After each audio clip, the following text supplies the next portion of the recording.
From geography to history, plants and animals, science, and so much more. This is Mike Butler, and welcome to This Day's Trivia from Bison Podcasts. Each episode, we dive into 5 unique trivia topics, all tied to today's date. And our trusty randomizer wheel will pick one of those topics for the episode. Get ready for 16 fast-paced trivia questions with just 5 seconds between each question. Perfect for testing your knowledge solo or with friends and family, at home or on your next road trip. So buckle up.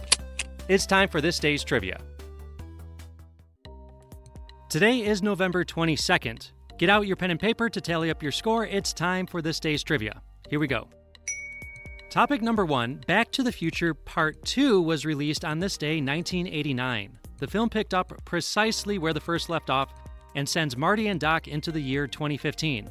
Now, as so many years have passed since the film has come out, and since the year 2015 has passed, it's fun to go back and compare real 2015 with the fictional 2015 of the film. Robert Zemeckis and Bob Gale hadn't originally thought of Back to the Future as a trilogy, but continued the storyline because the first film was such a huge success. Topic number 2, on this day, United States, Chicago, Illinois, 1987, television stations experienced an unusual hijacking by an individual wearing a Max Headroom mask. The mysterious figure interrupted broadcasts, leaving viewers puzzled and authorities unable to identify the culprit.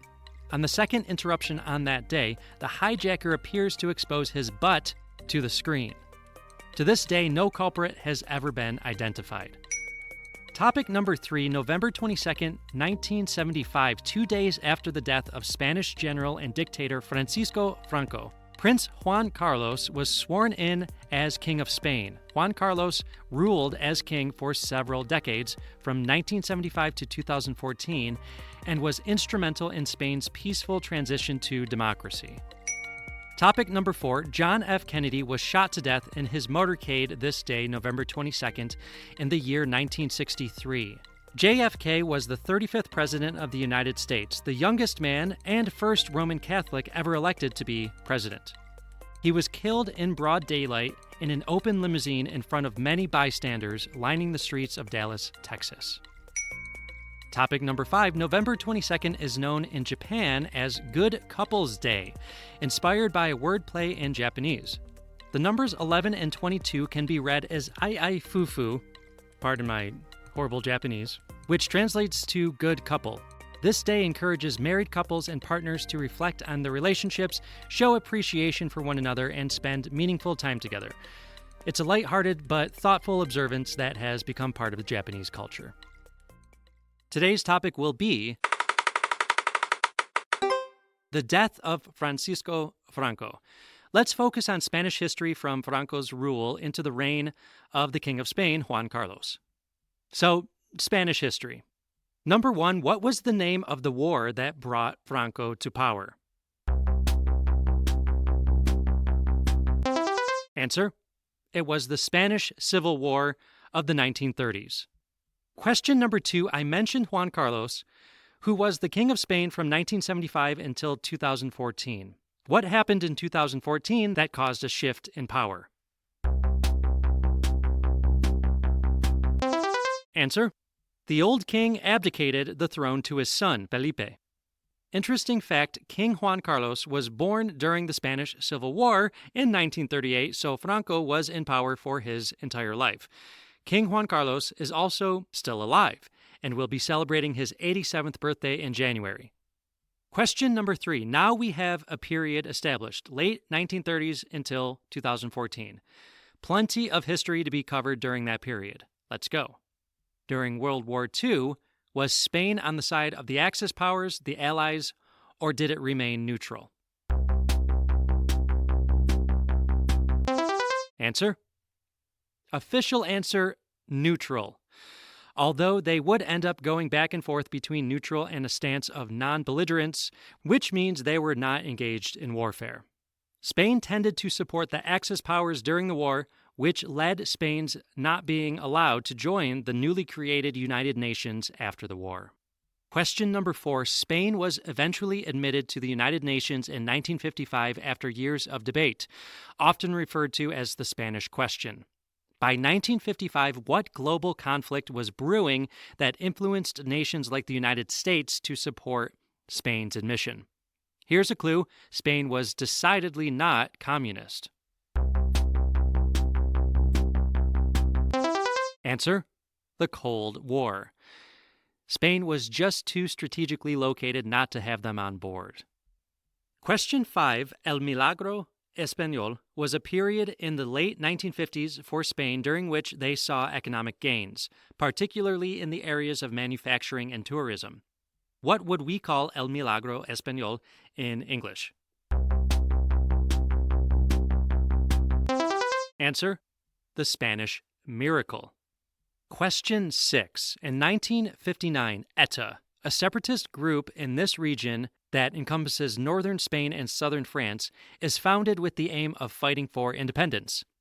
What is this region?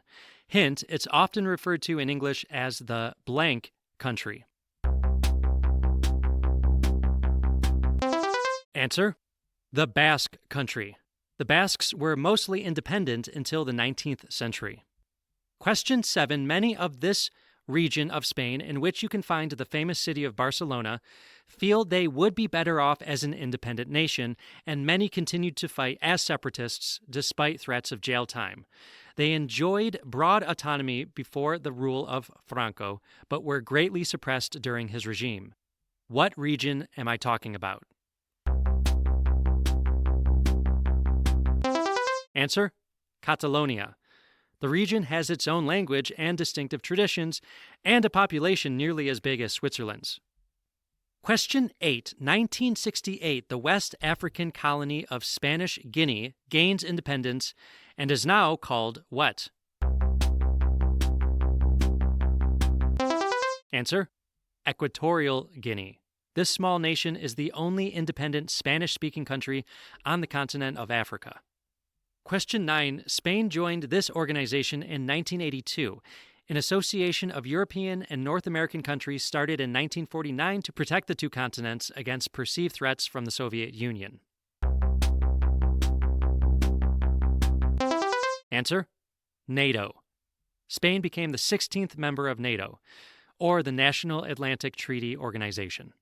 Question 10. 1986 was an important year for Spain, as it joined the European Economic Community, which would eventually morph into what important economic and political association in which participating European countries benefit from internal free trade and common tariffs?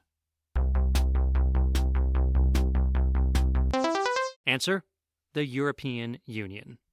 Question 11. In 1992, Spain hosted a major global sports event in Barcelona that showcased its cultural and economic progress. What was this event? Answer: the Summer Olympics. Between the 1992 and 1988 games, the world went through some major changes, including the abolishment of apartheid in South Africa, which allowed the country to participate again in the games for the first time since 1960. Question 12. In 2002, Spain adopts this as its currency. Answer: the euro. As of this recording, 20 nations now use the euro as their form of currency.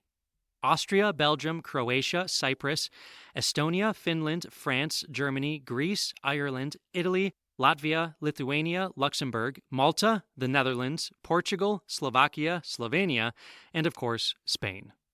Question 13. March of 2004, 191 people are killed in explosions on packed trains in Madrid at the hands of a terrorist group with links to what militant Islamic fundamentalist group? Answer: Al-Qaeda. Question 14. In June 2005, Spanish Parliament defies the Roman Catholic Church by legalizing what in the nation? Answer: gay marriage, granting gay couples the same adoption and inheritance rights as straight couples. Question 15. In 2010, Spain won its first ever World Cup, an international football competition held by what organizing body? Answer: FIFA, International Federation of Association Football, based in Zurich, Switzerland. Question 16 is the tie-in round, tying in last episode's theme to this episode's theme. Think back to our last episode and you'll cinch this one. In 2011, Spain made history by electing its first politician who openly identifies as what? Answer: as transgender. Carla Antonelli, who was also a TV star for a while in the country before entering politics. Thanks everyone for paying attention. I certainly know a bit more about Spain now. Send us some of your favorite Spain facts on Instagram. Just search This Day's Trivia. How'd you do?